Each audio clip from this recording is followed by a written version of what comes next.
Hi everyone! So, I was actually editing my video on changing directions of my YouTube channel, and I quote something from the Alchemist there, and then I started wondering, does that quote even exist? Do I remember it correctly? So I went into Google to look for the Alchemist quotes, and it doesn't come up. So I think maybe I made up some stuff that maybe I wanted to hear. I don't know. I just wanted to share some of the quotes that I just read, and maybe, I don't know, it speaks to you in different ways. It's the possibility of having a dream come true that makes life interesting. I like that one.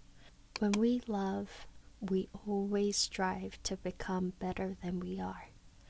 When we strive to become better than we are, everything around us becomes better too. This is something I'm really feeling these days. There is only one thing that makes a dream impossible to achieve: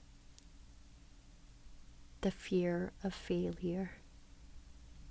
I really resonated with this. I feel like the older I am getting, it might be because my brain is becoming harder and I've already lived long enough to know what is inconvenient and uncomfortable. I have already set the boundaries of my comfort zone. Um, Maybe it comes with age, but the fear of failure is a bigger weight for me than when I was in my early 20s. And I realize you need to keep practicing breaking a little bit of fear every day to get good at it. And the courage doesn't come suddenly. It's not this huge thing. It's something you have to work on every single day. And it gets a bit more comfortable because we can never overcome fear, I think, as long as we're human beings. Until the day we die, I feel like a new fear comes up. Fears will continue, but facing it is practice and we can get good at it.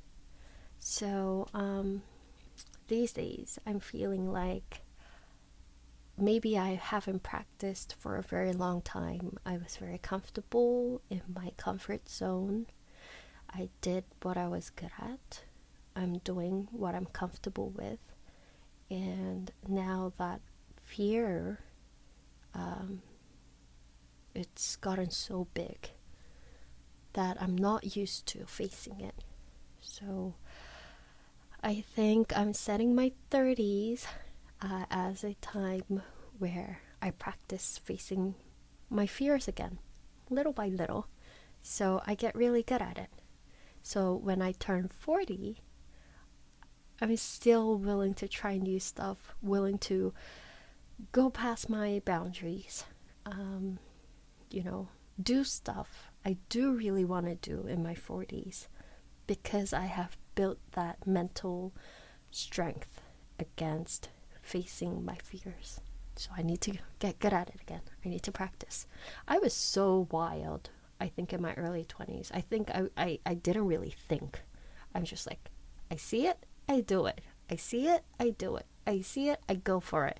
I don't know. But it also could be how malleable your brain is when you're in your 20s and you don't really fear stuff. I don't know. I read it. I read it somewhere. That's something we can cover next time. The secret of life is to fall 7 times and to get up 8 times. It's just you keep going. That's why we were born, like self-efficacy, you know? And to feel self-efficacy, we get up every time we fall and feel proud of ourselves for doing that because we believed in ourselves. We had that much courage, and we loved ourselves enough to pick ourselves up. Everyone else could say you're a failure. Everyone else can just be standing on the sidelines watching you. But you are the one who picked yourself up after you've fallen so many times. And I think it helps with our self-efficacy.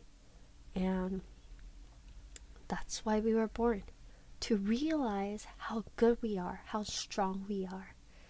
And I don't know, this just spoke to me. The secret of life is to fall 7 times. And the secret is to get up 8 times. One more time, get up. I think I'm getting very sentimental because it's like 11 p.m. and it's past my bedtime. The simple things are also the extraordinary things, and only the wise can see them. For me, this quote sort of feels like, I don't know, I have to enjoy the simple things in life today. A call with my mom, a shout out to my dad, some good laughs with my friends, buying a chocolate cake for myself at the end of the day, and being healthy.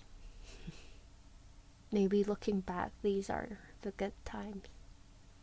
That's what it felt like for me. Let me know what it felt like for you guys. Everyone seems to have a clear idea of how other people should lead their lives, but none about his or her own. Everyone seems to have judgments. Everyone can tell you what you need, what seems best for you. But at the end of the day, you know what's best for yourself, because that's what you need at that time. Like, other people's advice, it actually might be right, but maybe it's not something you really need at that timing of your life. So then it doesn't make it right? Tell your heart that the fear of suffering is worse than the suffering itself, and that no heart has ever suffered when it goes in search of its dreams, because every second of the search is a second's encounter with God and with eternity. Don't give in to your fears. If you do, you won't be able to talk to your heart. And this is something I actually really wanted to talk about in another video. It's to do with Enneagram, and it's a sort of personality quiz, a tool to sort of learn who you are. I'm that freak, that binger on personality tests. But I'm probably gonna talk more in the other video about this Enneagram. But it talks about how we have all these masks, and those masks are what's